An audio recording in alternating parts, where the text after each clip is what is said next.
Carta encíclica Diuturnum Iud, ilusión a largo plazo. Del Sumo Pontífice León XIII. Sobre la autoridad política.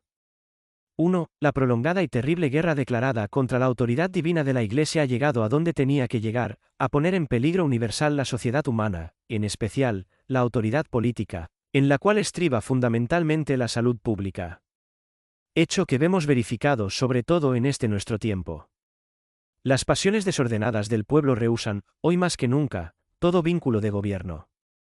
Es tan grande por todas partes la licencia, son tan frecuentes las sediciones y las turbulencias, que no solamente se ha negado muchas veces a los gobernantes la obediencia, sino que ni aun siquiera les ha quedado un refugio seguro de salvación.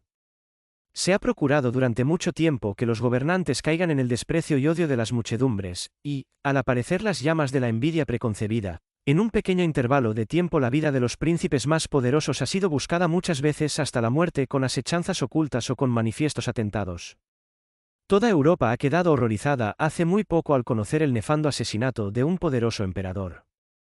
Atónitos todavía los ánimos por la magnitud de semejante delito, no reparan, sin embargo, ciertos hombres desvergonzados, en lanzar a cada paso amenazas terroristas contra los demás reyes de Europa. 2. Estos grandes peligros públicos, que están a la vista, nos causan una grave preocupación al ver en peligro casi a todas horas la seguridad de los príncipes, la tranquilidad de los estados y la salvación de los pueblos. Y, sin embargo, la virtud divina de la religión cristiana engendró los egregios fundamentos de la estabilidad y el orden de los estados desde el momento en que penetró en las costumbres e instituciones de las ciudades. ¿No es el más pequeño y último fruto de esta virtud el justo y sabio equilibrio de derechos y deberes entre los príncipes y los pueblos? Porque los preceptos y ejemplos de Cristo Señor nuestro poseen una fuerza admirable para contener en su deber tanto a primeros que obedecen como a los que mandan y para conservar entre unos y otros la unión y concierto de voluntades, que es plenamente conforme con la naturaleza y de la que nace el tranquilo e imperturbado curso de los asuntos públicos. Por esto, habiendo sido puestos por la gracia de Dios al frente de la Iglesia Católica como custodio e intérprete de la doctrina de Cristo, nos juzgamos, venerables hermanos, que es incumbencia de nuestra autoridad recordar públicamente qué es lo que de cada uno exige la verdad católica en esta clase de deberes. De esta exposición brotará también el camino y la manera con que en tan deplorable estado de cosas debe atenderse a la seguridad pública. Y, doctrina católica sobre el origen de la autoridad. Necesidad de la autoridad.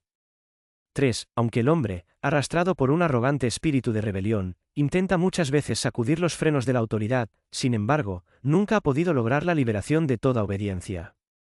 La necesidad obliga a que haya algunos que manden en toda reunión y comunidad de hombres, para que la sociedad, destituida de principio o cabeza rectora, no desaparezca y se vea privada de alcanzar el fin para el que nació y fue constituida.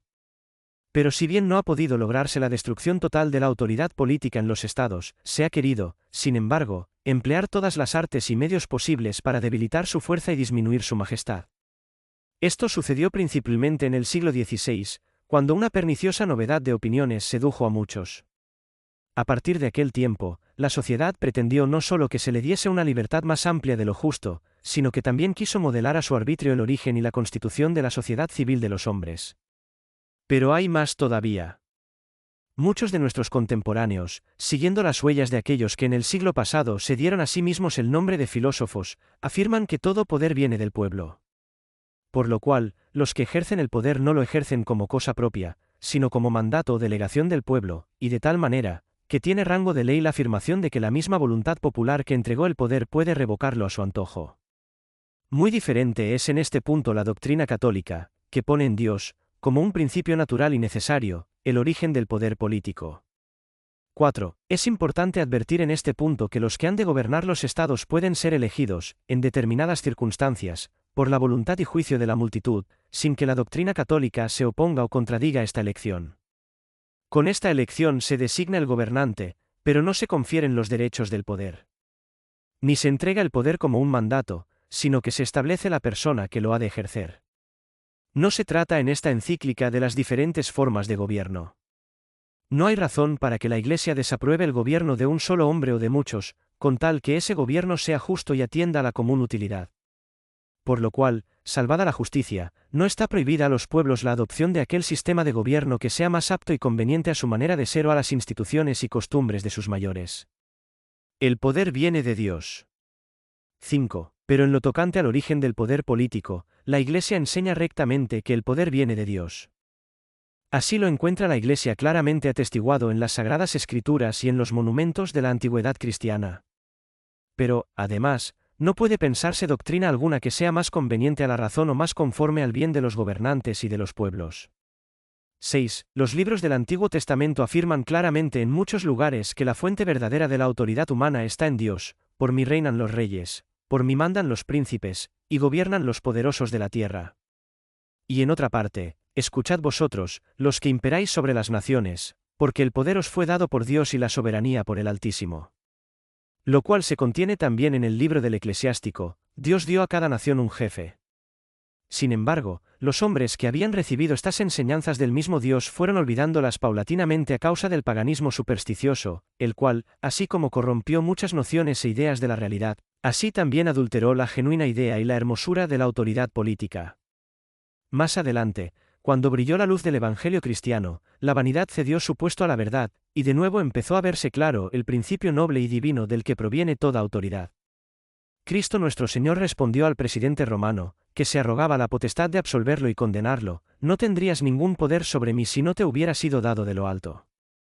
Texto comentado por San Agustín, quien dice: aprendamos lo que dijo, que es lo mismo que enseñó por el apóstol, a saber, que no hay autoridad sino por Dios. A la doctrina y a los preceptos de Jesucristo correspondió como eco la voz incorrupta de los apóstoles. Excelsa y llena de gravedad es la sentencia de San Pablo dirigida a los romanos: sujetos al poder de los emperadores paganos, no hay autoridad sino por Dios. De la cual afirmación, como de causa, deduce la siguiente conclusión: la autoridad es ministro de Dios. 7. Los padres de la Iglesia procuraron con toda diligencia afirmar y propagar esta misma doctrina, en la que habían sido enseñados. No atribuyamos, dice San Agustín, sino a solo Dios verdadero la potestad de dar el reino y el poder. San Juan Crisóstomo reitera la misma enseñanza: que haya principados y que unos manden y otros sean súbditos, no sucede el acaso y temerariamente, sino por divina sabiduría.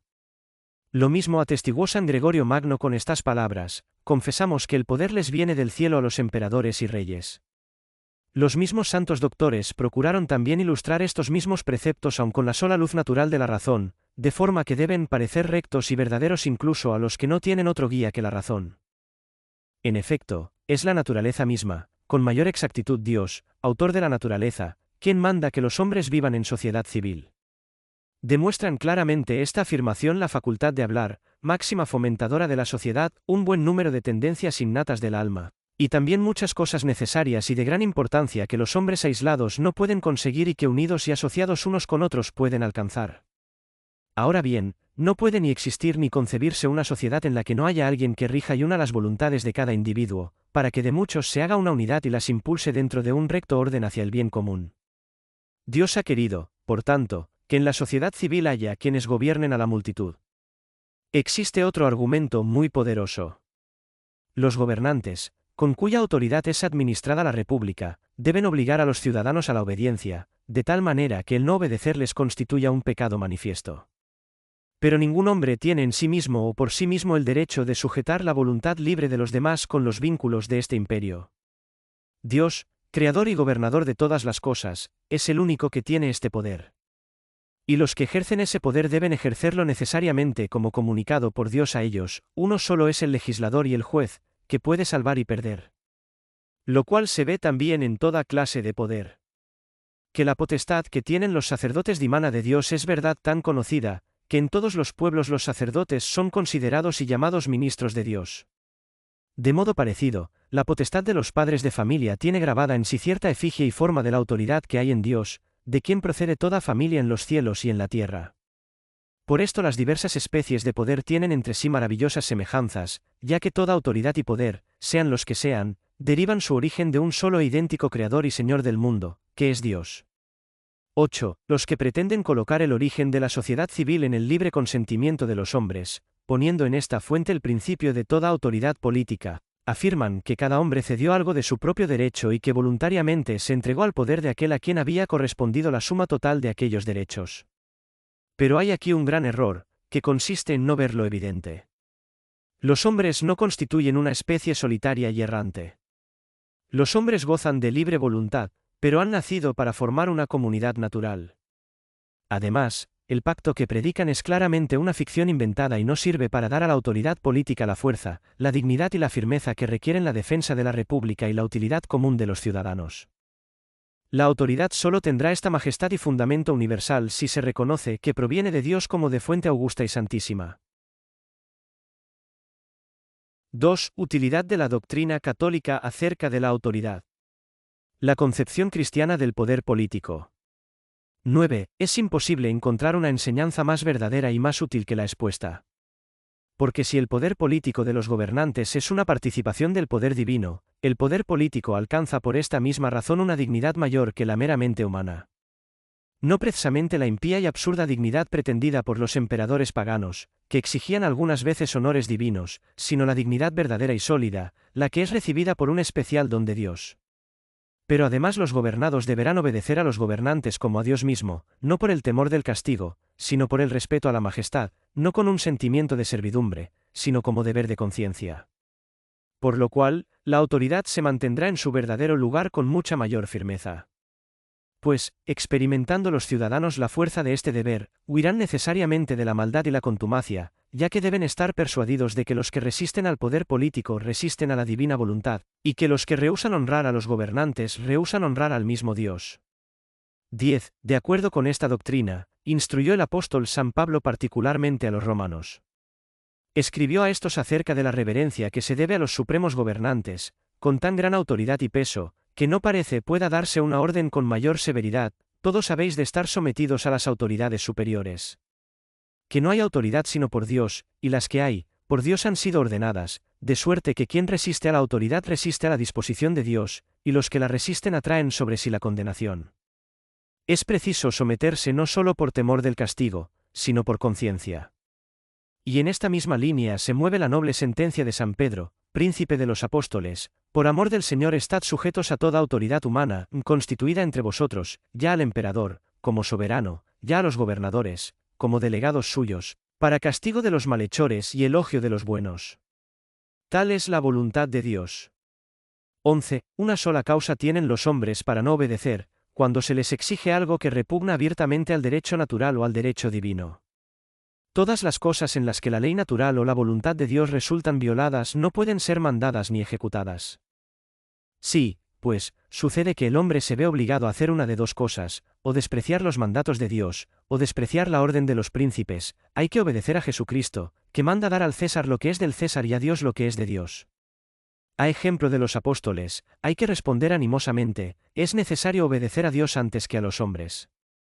Sin embargo, los que así obran no pueden ser acusados de quebrantar la obediencia debida, porque si la voluntad de los gobernantes contradice a la voluntad y las leyes de Dios, los gobernantes rebasan el campo de su poder y pervierten la justicia.